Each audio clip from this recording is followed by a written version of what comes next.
का स्वागत करती हूँ और आज की वीडियो में हम डिस्कस करेंगे जन रीतियों के बारे में।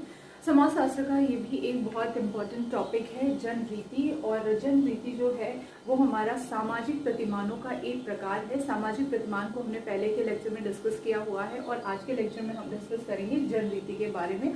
और अगर आपने अभी तक चैनल को सब्सक्राइब नहीं किया है तो चैनल को सब्सक्राइब कर लीजिए ताकि जो भी वीडियो आए आपको तुरंत मिले और आपकी पढ़ाई ऐसे ही कंटिन्यू चलती रहे।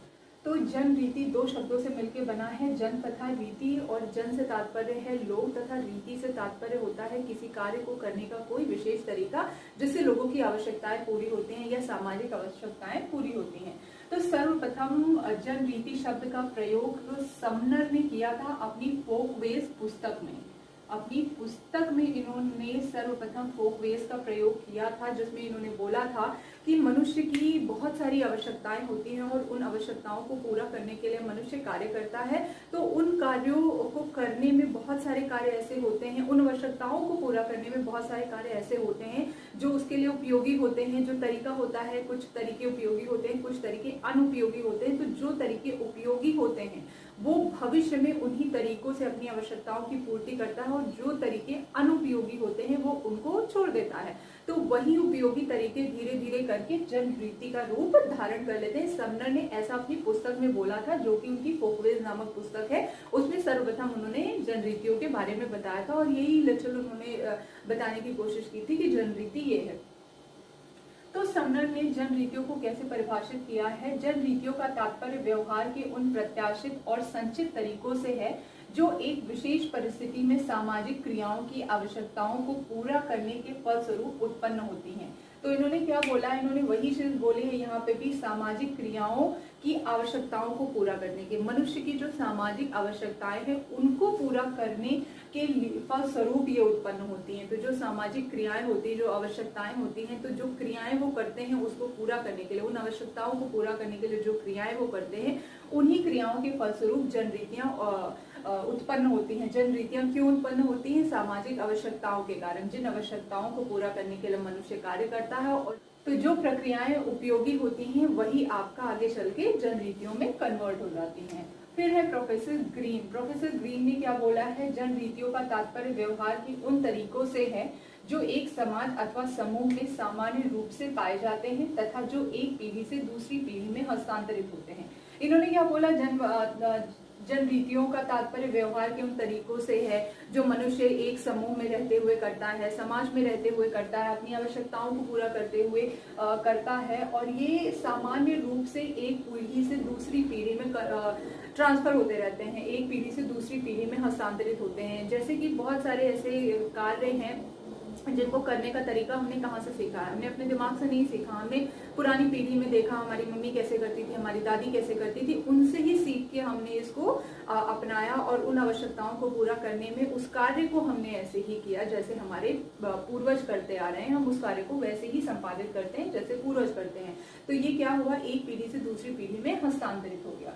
फिर है हमारा गिलीन और गिलीन की परिभाषा। गिलीन और गिलीन ने क्या बोला है जन रीतियों के बारे में? जन रीतियां नित्य प्रति के जीवन में आचरण के वे प्रतिमान हैं जो साधारणतः समूह में अचेतन रूप से उत्पन्न होते हैं और बिना किसी पूर्व योजना या नियोजित विचारों के उत्पन्न होते हैं।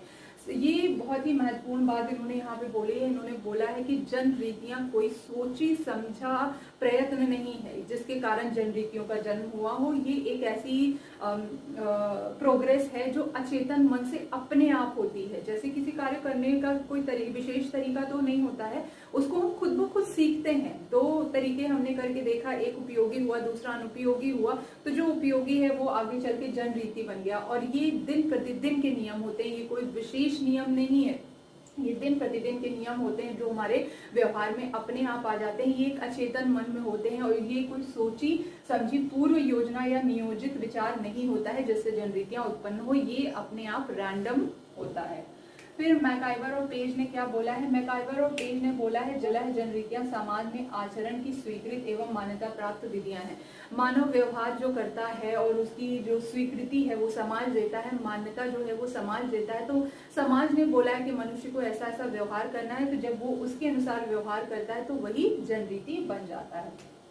जन रीतियों की विशेषताएं क्या हैं? जो हमने ऊपर डेफिनेशन देखी हैं उसी के अनुसार हम इसकी कुछ विशेषताएं देखेंगे कि जन रीतियों की विशेषताएं क्या है। सर्वप्रथम है आचरण की स्वीकृत विधियां। आचरण की स्वीकृत विधियां, तो जन रीतियां क्या होती हैं? आचरण की स्वीकृत विधियां होती हैं। समाज जो है इसको स्वीकार करता है कि मनुष्य को इस अनुसार व्यवहार करना है, तो मनुष्य उसी के अनुसार व्यवहार करता है और अपनी आवश्यकताओं को पूरा करता है। तो ये क्या है? आचरण की स्वीकृत विधियां हैं, समाज इसको स्वीकार करता है। फिर दूसरा है व्यवहार के सामान्य नियम। ये व्यवहार के सामान्य नियम होते हैं, बहुत सारे लोग मिलके सामान्य नियमों का पालन करते हैं, क्योंकि एक लोगों के पालन करने से जन रीति का निर्माण नहीं होगा। जब बहुत सारे समूह, बहुत सारे लोग मिलके उसका पालन करेंगे, उसका सामान्य रूप से उसका पालन होगा, तब वो जन रीति का रूप धारण करेगी। फिर सामूहिकता। सामूहिकता में भी वही बात है कि ये सामूहिक रूप से लोग इसका पालन करते हैं। जन रीति जो होती है वो सामूहिक होती है, किसी एक व्यक्ति की नहीं होती है। एक व्यक्ति के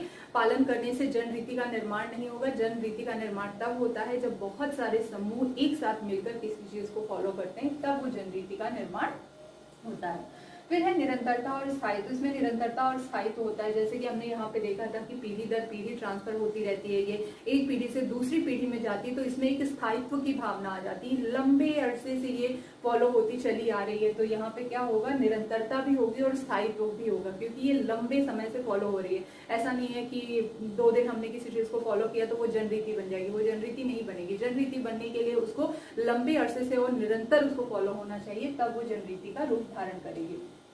फिर है उपयोगिता का गुण। और जैसे हमने अभी देखा था कि जन रीति जो होती है वो उपयोगी होती है। किसी कार्य को करने का विशेष तरीका होता है, जो तरीका उपयोगी होता है वही आपका जन रीति बनता है। जो उपयोगी नहीं है उसको लोग छोड़ देते हैं, तो वो कैसे जन रीति बन सकता है?